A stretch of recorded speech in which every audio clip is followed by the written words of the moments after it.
Tulong-tulong din ang mga volunteer sa pag-aayos ng mga silid-aralan sa Pinyahan Elementary School bilang paghahanda sa balik-eskwela. Live mula sa Quezon City, may unang balita si James Agustin. James! Igang, good morning. Nagsimula na nga yung parada ng mga volunteers, mga magulang, guro at mag-aaral. Hudyat ng pagsisimula ng Brigada Eskwela. Dito po yan sa Pinyahan Elementary School sa Quezon City ngayong araw. Kabilang sa mga nakiisang nasa 80 security guard na mga volunteer mula sa isang pribadong kumpanya. Nasa 12 classroom ang target nilang malinis at ma-repaint ngayong araw. Ito raw ay bahagi ng kanilang advokasya at paraan ng pagtulong sa komunidad.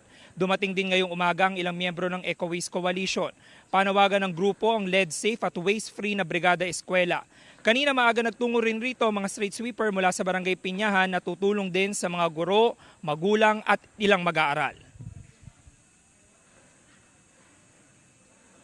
Gusto po namin na ito ay gawin sa paulit-ulit at sa taon-taon na Brigada Eskwela maliban sa ibang mga corporate social responsibility ng aming kumpanya para suportahan ng komunidad hindi lamang pagdating sa aming pagtatrabaho pati na rin po sa pagsuporta sa ating community. Dito lang tayo kasi araw kayo ni araw. Samantala, Igan, kapag natapos na yung parada at makabalik na yung mga nakiisa doon sa parada dito po sa Pinyahan Elementary School, ay magkakaroon ng maigsing programa para masimula na nga mismo yung Brigada Eskwela. Pero kanina, yung mga volunteer, nagsimula na sila sa paglilinis ng mga classroom. Tatagal po itong Brigada Eskwela sa loob ng 4 na araw ngayong buong linggo. Yan ang unang balita mula rito sa Quezon City. Ako po si James Agustin para sa GMA Integrated News.